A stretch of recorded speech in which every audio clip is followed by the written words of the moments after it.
আজকে হত্যাকাণ্ড তার চাইতে কম না। হত্যাকাণ্ড মামুলি ব্যাপার হয়ে গেছে, অথচ আল্লাহ রাব্বুল আলামিন এই হত্যাকাণ্ড যে কত জঘন্য, এই হত্যাকাণ্ডের ব্যাপারে আল্লাহ রাব্বুল আলামিন পবিত্র কোরআনুল কারীমের সূরাতুল মাইদার 32 নম্বর আয়াত 6 নম্বর পারার 12 নম্বর পৃষ্ঠা এই হত্যাকাণ্ডের ব্যাপারে আল্লাহ তাআলা কঠিন হুঁশিয়ারি দিয়েছে। আল্লাহ রাব্বুল আলামিন বলেন, মিন আজলি যালিকা কাতাবনা আলা বনি ইসরাঈল আন্নাহু মান ক্বাতালা নাফসান বিগাইরি নাফসিন আও ফাসাদিন ফিল আরদ ফাকান্নামা ক্বাতালান নাস জামিআ। আল্লাহ রাব্বুল আলামিন বনি ইসরাঈলদেরকে সতর্ক করলেন, ও বনি ইসরাঈল, তোমাদেরকে আদেশ দেওয়া হলো। সমস্ত মুফাসসিরিনে কেরাম এই ব্যাপারে একমত যে বনি ইসরাঈল দ্বারা তৎকালীন জামানার বনি ইসরাঈলকে বোঝানো হয়েছে, কিন্তু তারপরও আনেওয়ালা উম্মত কিয়ামতের আগ পর্যন্ত সমস্ত মানুষকে উল্লেখ করা হয়েছে।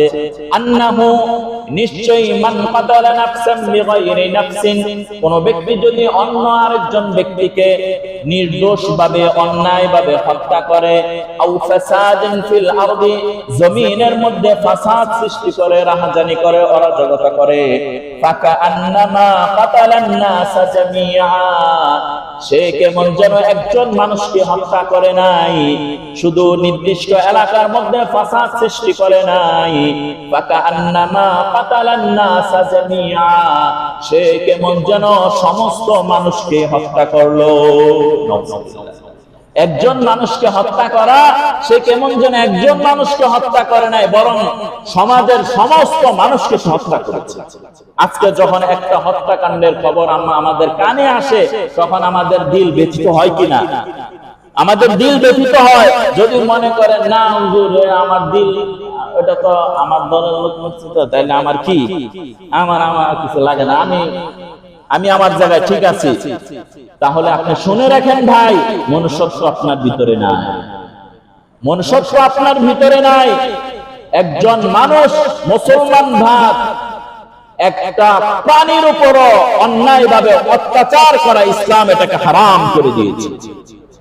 প্রসিদ্ধ ঘটনা রয়েছে বুখারী শরীফের হাদিস, একজন নেককার মহিলা, খুব নামাজ পড়ে, খুব রোজা করে, খুব দিনদার, কিন্তু একটা বিড়ালকে সে বেঁধে রেখেছে।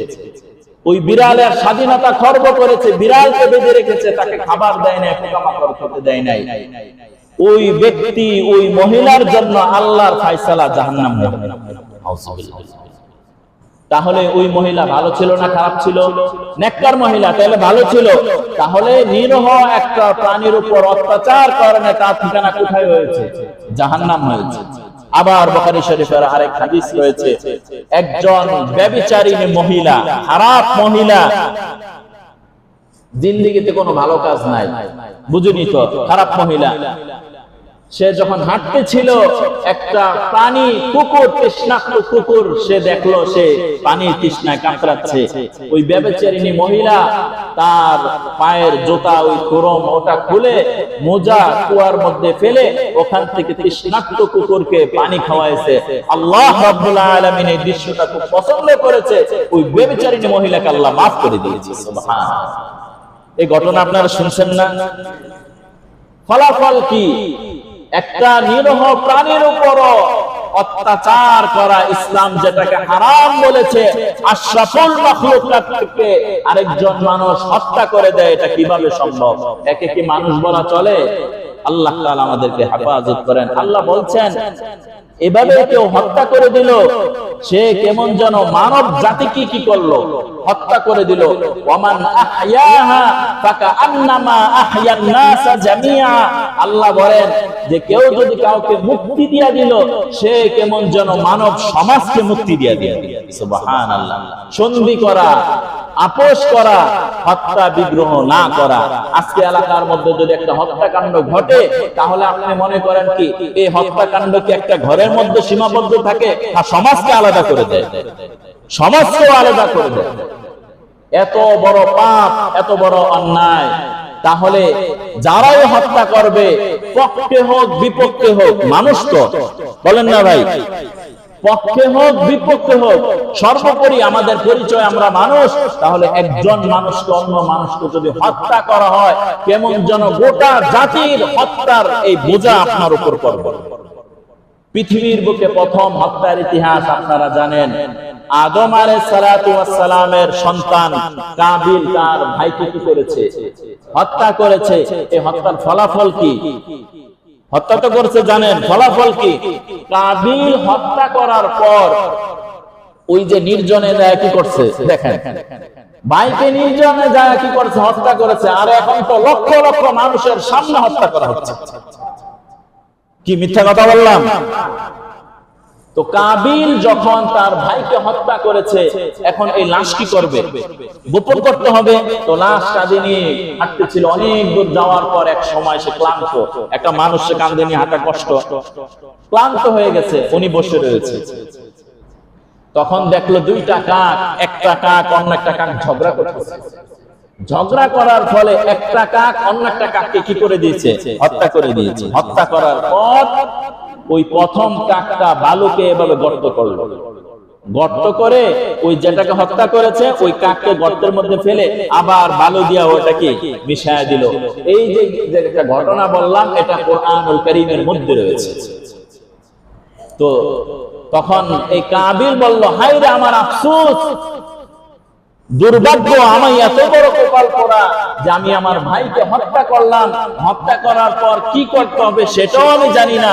একটা প্রাণী এসে আমাকে শিখাইলো যে হত্যা করার পর কি করতে হয়। তখন ওই কাবিল মাটি গর্ত করে ওটার মধ্যে ভাইকে কি দিয়েছে? মাটি চাপা দিয়েছে। এখানে কি শেষ? না, এখানে শেষ না। কাবিল যখন আবার লোকালয় ফিরে এসেছে, তখন বাবা যখন জিজ্ঞেস করেছে আমার সন্তান কোথায়, বাবা জিজ্ঞেস করবেন আমার সন্তান কোথায়, তখন তো বলছে আমি বাইরে কি করছি? হত্যা করছি। বাবা বুকে জড়ায় ধরছে। বলেন না ভাই, বাবার অভিশাপ ওই সন্তানের উপর ছিল। তাহলে মাকে জড়ায় ধরছে, মার অভিশাপ ছিল, ভাই বোনদের অভিশাপ ছিল, সমাজের অভিশাপ ছিল। এক পর্যায়ে কাবিল নিজের আত্মের মধ্যে কষ্ট আর বেদনা সহকারে সে সমাজ ছাড়া হয়ে গেছে। এবং হাদিসের মধ্যে রয়েছে কিয়ামতের আগ পর্যন্ত পৃথিবীর প্রথম হত্যাকাণ্ড, যতগুলো হত্যাকাণ্ড হবে এর একটা অংশ কাবিলও পাবে। তাহলে হত্যাকাণ্ড যারা ঘটায়, পক্ষে হোক বিপক্ষে হোক, খুব মনোযোগের সাথে শুনেন, হত্যাকাণ্ড যিনি ঘটাবে, পক্ষে হোক বিপক্ষে হোক, কিয়ামতের আগ পর্যন্ত সে সমস্ত হত্যাকারীর জিম্মাদার তার ঘাড়ের উপর আসবে। সকলের পাপ তার ঘাড়ের মধ্যে আসবে। এবং রাসূলের স্পষ্ট হাদিস রয়েছে, হত্যাকারী ব্যক্তি সে তো জান্নাতে যাবেই না, বরং জান্নাতের ঘ্রাণও পাবে না। নাউজুবিল্লাহ।